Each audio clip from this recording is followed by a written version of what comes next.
Bonjour à tous, merci de nous rejoindre. Voici les principaux titres développés dans votre édition du 28 avril.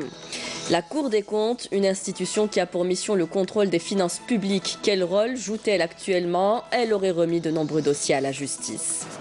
Le projet de logement APC Bank, une affaire qui a fait couler beaucoup d'encre et qui remonte à 30 ans. Les travaux qui s'étaient arrêtés en 1994 ont repris il y a quelques mois. Nous en parlerons dans ce journal. Et nous irons à Adrar, à Timiaouine, une région qui souffre de manque d'eau. Le réseau AEP serait défectueux alors que la station de pompage a les capacités nécessaires pour couvrir les besoins de la région. Bienvenue à tous. Avant de développer tous ces titres, le chef de l'État, Abdelkader Ben Salah, a reçu ce matin au siège de la présidence de la République le président du Conseil de la Nation par intérim, Salah Goudjil. Cette rencontre s'inscrit dans le cadre des démarches de concertation initiées par le chef de l'État pour le traitement de la situation politique du pays.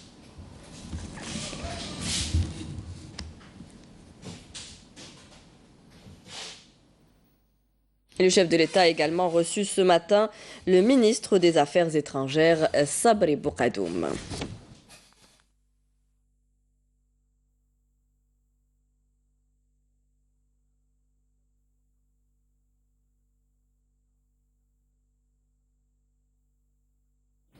Le général de corps d'armée Ahmed Gaïd Salah, vice-ministre de la Défense nationale, chef d'état-major de l'ANP, effectuera dès demain une visite de travail et d'inspection en 5e région militaire à Constantine. Lors de cette visite, le général de corps d'armée supervisera un exercice tactique avec munitions réelles visant le contrôle de la deuxième phase de la préparation au combat et tiendra une réunion d'orientation avec les cadres et les personnels de la 5e région militaire. En justice, le tribunal de Tipaza a convoqué l'ancien directeur général de la Sûreté nationale Abdelghani Hamel et un de ses fils dans le cadre d'une instruction judiciaire ouverte concernant des affaires de corruption. Selon des sources judiciaires, ils devront comparaître demain, lundi, devant le juge d'instruction près le tribunal de Tipaza. La Cour des comptes, une institution supérieure de contrôle des finances publiques. Elle est censée assurer la transparence dans la gestion des finances publiques et de lutter contre la fraude. Quel rôle a-t-elle joué dans la conjoncture actuelle où de nombreuses personnalités sont interpellées pour des affaires liées à la corruption? La Cour des comptes est, faut-il le savoir, habilitée à mener ses propres investigations. Elle aurait remis de nombreux dossiers à la justice. Menel Boutouaba. La Cour des comptes, l'une des plus importantes institutions de contrôle de l'utilisation des ressources, moyens matériels et fonds publics et de la transparence dans la gestion des finances publiques en Algérie. Dans la conjoncture actuelle, cet organisme se trouve sous le feu des projecteurs. L'opinion publique s'interroge sur son rôle et son utilité.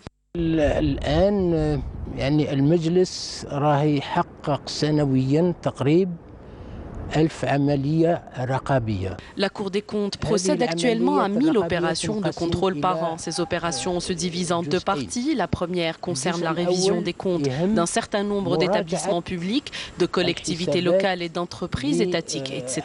Cette révision permet de vérifier la véracité des données comptables après l'achèvement du bilan de l'entreprise. En réalité, et dans le cadre des investigations que nous faisons, il arrive que l'on découvre des irrégularités ou des faits qui peuvent relever du pénal. Dans ce cas précis, on élabore un rapport spécial détaillant ces faits qui est envoyé par le censeur général au procureur de la République.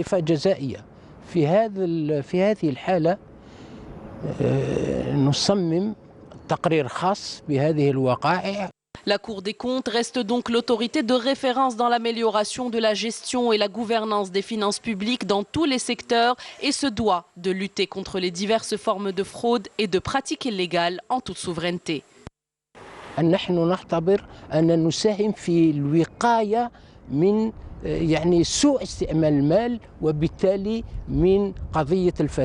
Nous considérons que notre rôle est aussi de prévenir toute utilisation illégale de l'argent et donc toute corruption ou fraude. Bien évidemment, les opérations en cours contribuent à l'assainissement de la situation.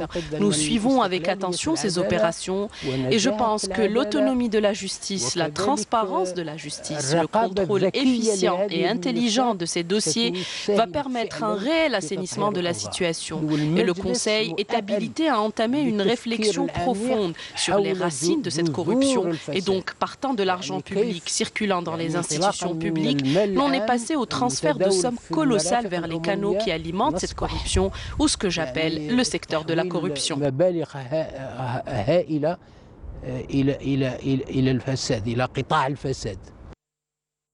L'aboutissement de certaines investigations de la Cour des comptes a permis justement de transférer plusieurs dossiers vers la justice pour lui permettre de suivre son cours et demander des comptes aux présumés coupables sans aucune distinction.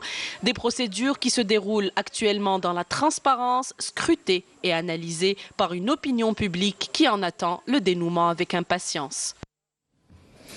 Et voici l'histoire d'un scandale qui dure depuis 30 ans, celui du projet APC Bank, un projet de logement lancé en 1989 et brutalement arrêté en 1994. Certains des bénéficiaires ont abandonné, d'autres attendent encore leurs appartements. Les travaux ont repris il y a quelques mois et une bonne partie devrait être enfin remise à leurs acquéreurs d'ici la fin de l'année. Le reportage de Hasna Zouberi. Ils ont attendu leur logement depuis près de 30 ans. Les bénéficiaires de logements de l'ancien programme APC CNEP, lancé en 1989, devront récupérer progressivement leurs clés dès la fin 2019. Pour l'instant, il y a un objectif de terminer 165 logements avant la fin de l'année de 2019. Et comme vous le savez, il y a plusieurs chantiers qui touchent pratiquement 28 communes. Donc, je dois préciser que la relance du travaux doit passer impérativement d'abord par l'assainissement du volet foncier. À l'état d'abandon depuis plusieurs années, les travaux dans ce site de 147 logements à Del Ibrahim ont repris depuis 8 mois. Le dossier du programme APC CNEP a connu plusieurs difficultés au déprimant des bénéficiaires. Donc il s'agit de programme qui a été initié par les APC sur un fonds qui est assuré par la CNEP.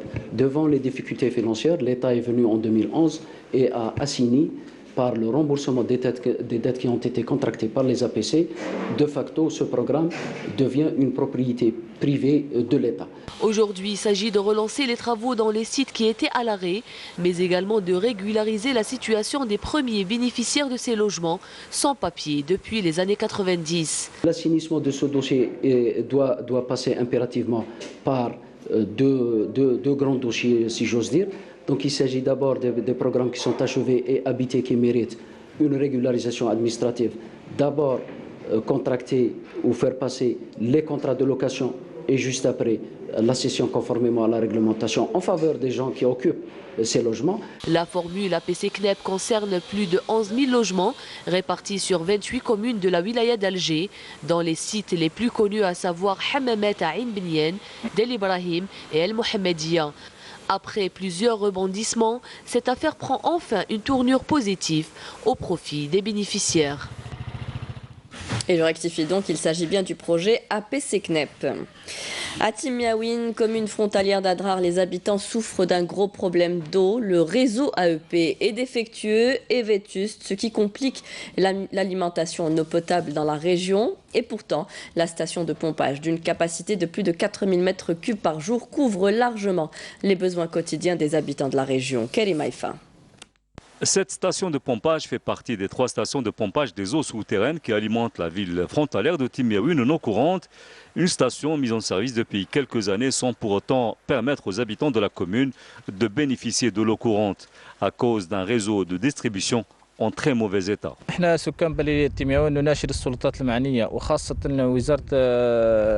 Nous, habitants de Timiaouine, nous appelons les autorités concernées, notamment le ministère des Ressources en eau, à intervenir rapidement dans le dossier de l'eau qui est une denrée rare dans notre commune. Une commune qui souffre depuis fort longtemps du manque d'eau. Et l'entreprise en charge de l'alimentation en eau courante de la population locale est aujourd'hui incapable de le faire. Il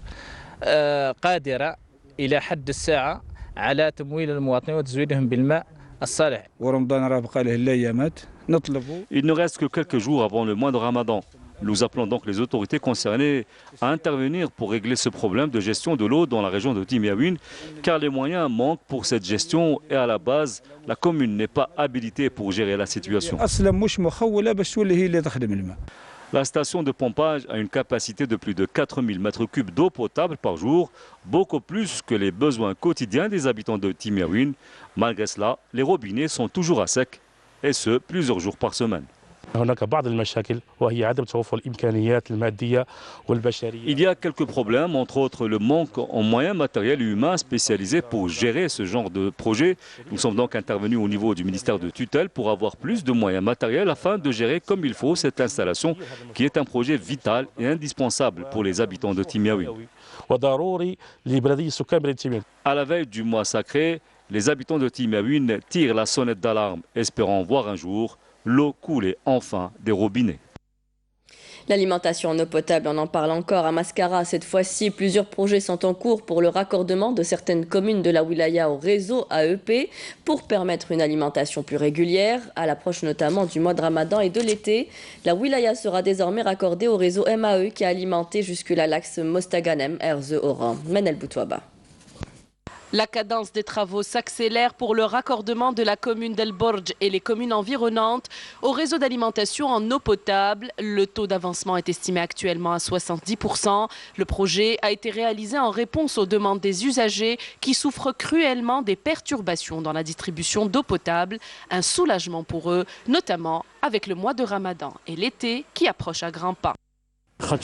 L'été approche, le mois de Ramadan aussi. On aimerait bien qu'ils accélèrent un peu plus les travaux. La commune de Ain Fares souffre énormément du manque d'eau. Nous pouvions passer jusqu'à 15 jours sans eau. On était obligé d'aller chercher de l'eau de l'Oued ou alors des puits ou d'autres communes. Le système MAO, gigantesque infrastructure hydraulique qui alimente le couloir Mostaganem, Arze, Oran, intégrera désormais dans l'équation la wilaya de Mascara qui sera approvisionnée à partir de la station de dessalement d'Oran. Le projet consistera en la réalisation de 3 stations de pompage et 23 km de canalisation à partir du système MAO. La capacité de pompage de la première station est de 200 m3. Elle sera alimentée à partir de la canalisation principale avec un volume de pompage quotidien de 6000 m3. Le taux d'avancement des travaux de la station de pompage est estimé à 75% à ce jour. Ces projets sont inscrits au plan d'urgence tracé en 2018 et seront mis en service début juillet 2019. Une opération de développement urbain est lancée à Mostaganem. Des projets qui concernent l'aménagement des espaces verts, les lieux de loisirs, l'extension des routes et l'éclairage public notamment. Une opération qui vise à améliorer le cadre de vie des citoyens. Céline Ben Saïdi. Plusieurs projets de développement urbain ont été lancés à Mostaganem. Ces projets touchent 16 communes de la région visant à la création d'espaces verts et de lieux de loisirs en vue d'améliorer le cadre urbain de la ville. Cette opération vise à la création d'espaces verts, d'aires de jeu, de stades communaux, d'extension des routes et de reboisement aussi. C'est une opération qui vise à améliorer le cadre de vie des habitants de Mostaganem. L'éclairage public n'est pas en reste puisque la région connaît une opération d'envergure d'installation et de réhabilitation de l'éclairage public. Plusieurs pylônes électriques ont été installés et plusieurs ampoules ont été remplacées par des ampoules LED pour une meilleure qualité de l'éclairage.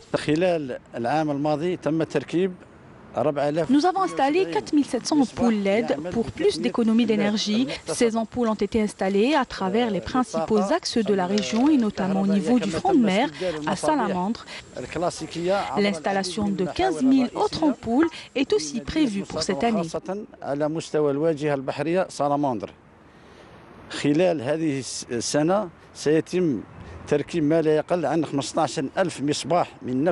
D'autres opérations inscrites au titre des programmes communaux de Mostaganem verront aussi le jour et ce en vue de redonner à la ville une nouvelle image. Dans le cadre de la lutte antiterroriste, des détachements de l'ANP ont découvert et détruit hier à Boumerdès, dans la première région militaire et Djidjel, une casemate pour terroristes, 2 bombes de confection artisanale et d'autres objets selon un communiqué du ministère de la Défense nationale. Dans le cadre de la lutte contre la criminalité organisée, des détachements de l'ANP ont arrêté lors d'opérations distinctes à Tamna Stengzem, 5 orpailleurs notamment, et enfin 56 immigrants clandestins de différentes nationalités ont été appréhendés à Insaler Tiaret et Oran. Dans l'actualité internationale, des raids aériens nocturnes menés hier soir sur la capitale libyenne Tripoli ont fait 4 morts et 20 blessés. C'est en bref dans ce résumé signé Naïma Haouch. Des raids aériens nocturnes ont été menés hier soir sur la capitale libyenne. Les lieux exacts de ces frappes ne sont pas encore connus, mais plusieurs lourdes explosions ont été entendues depuis le centre de Tripoli.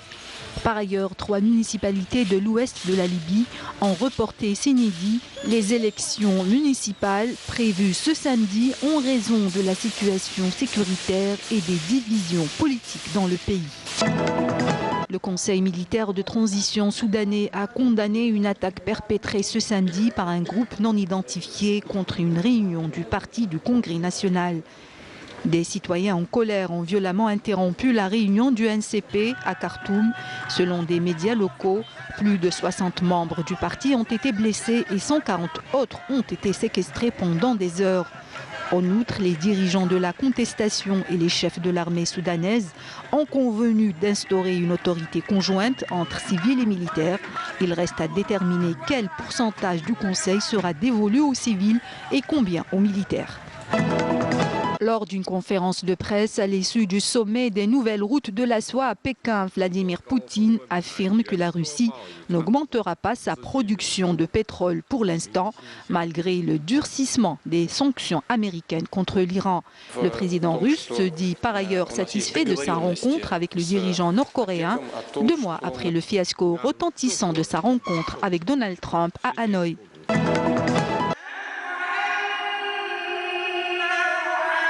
Des moedins de toute l'ex-Union soviétique, du Kirghizistan à Bishkek. Ils se réunissent dans la plus grande mosquée du pays pour participer à un concours visant à juger le plus bel adhan ou appel à la prière. Au total, 27 moedins ont participé au concours remporté par Abdul Malik Tamatov, un moedin de la province froide et montagneuse de Narine. Sa récompense est un pèlerinage à la Mecque payé par l'État. Du sport, football, le Paradou Athletic Club a dominé le nez du USND 2-1 dans le derby algérois disputé au stade Omar Hamadi de Boulorine. Pour la mise à jour de la 24e journée, le Paradou Athletic Club devient ainsi seul dauphin avec 45 points, soit avec une petite longueur de retard sur l'actuel leader, l'USM Alger, qui se voit donc sérieusement menacé dans la conquête du titre. Dans l'autre match, la JS Saoura a dominé le CS Constantine 3-1 dans le match en retard disputé hier soir au stade du 20 août 55 de Béchar. Pour la mise à jour de la 18e journée de Ligue 1 mobiliste de football, grâce à cette précieuse victoire, la JSS s'empare seule de la 6e place au classement général avec 37 points. Le musée du Bardo, situé au cœur de la capitale, est classé monument historique en 1985. Cet édifice, bâti au XVIIIe siècle, est devenu musée en 1930. De nombreuses écoles y organisent des excursions, une belle manière de lier l'utile à l'agréable. Les enfants apprennent l'histoire tout en découverte. Meriem Moussaïd. Situé au centre d'Alger, le musée national du Bardo est un lieu incontournable dans la visite d'Alger-la-Blanche.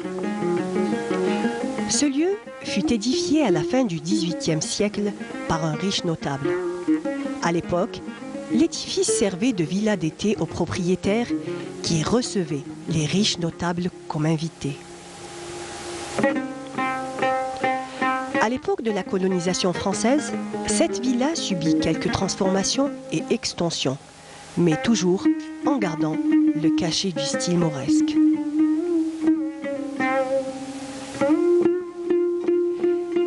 C'est en 1930 que la villa fut transformée en musée.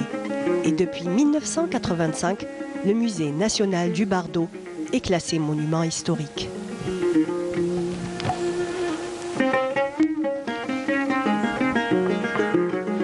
En visitant ce lieu, vous ferez une balade dans le passé, où le raffinement et l'ingéniosité étaient un art de vivre. Entre terrasses et patios, fontaines et jardins, il se dégage de ce lieu une sérénité apaisante.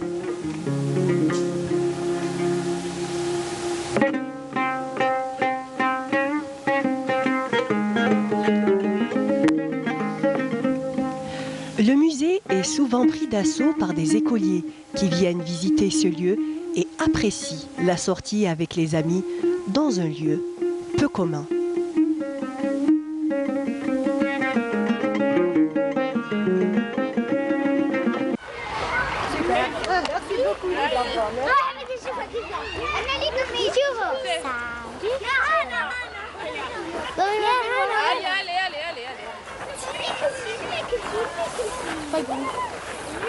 Qu'est-ce qu'il lui fait aujourd'hui? On est venu regarder les ossements et les pierres et les différentes pierres de ce musée. D'accord. Et ces pierres, elles datent de quand? De la préhistoire. Alors dis-moi, qu'est-ce qui t'a plu le plus dans ce musée? La chose qui m'a plu, c'est la préhistoire. Quand on a vu les pierres et les os d'animaux. La chose qui m'a plu est les ossements des animaux et les crânes qu'ils ont trouvés d'une femme et comment ils ont pu faire des instruments de musique. J'ai beaucoup aimé surtout leur grande terrasse et les chambres sont très très jolies aussi.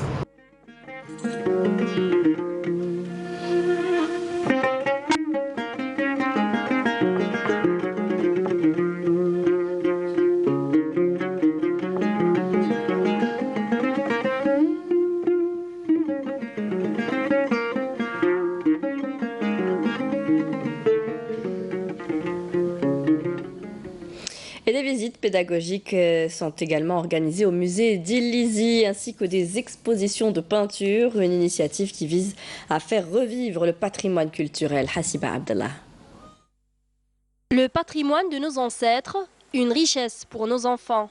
C'est le slogan d'un bon nombre de musées à Il-Lizi qui accueillent ces jours-ci des écoliers venus découvrir l'héritage culturel de leur ville en ce mois du patrimoine. Nous avons découvert les jeux traditionnels populaires comme le kharvga, le sik et d'autres. C'est bien de préserver le patrimoine de nos aïeux.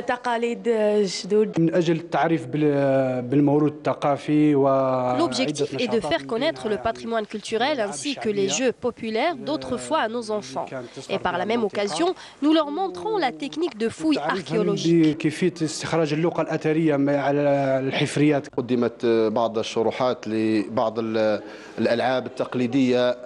Ils ont donné des explications quant aux jeux traditionnels et les enfants ont bien apprécié cette sortie.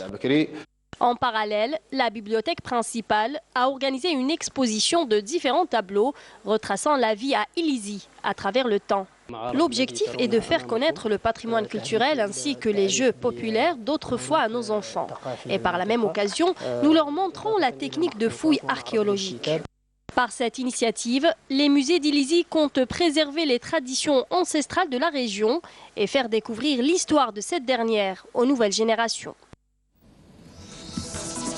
C'est la fin de ce journal. Merci à vous tous de nous avoir suivis. Vous pouvez revoir tous nos programmes sur les adresses qui s'affichent en bas de votre écran. Tout de suite, vous retrouverez Friel Chir pour les prévisions météo. Et rendez-vous ce soir avec Nejma Haj pour le journal à 19h. Très bonne journée à tous. Au revoir.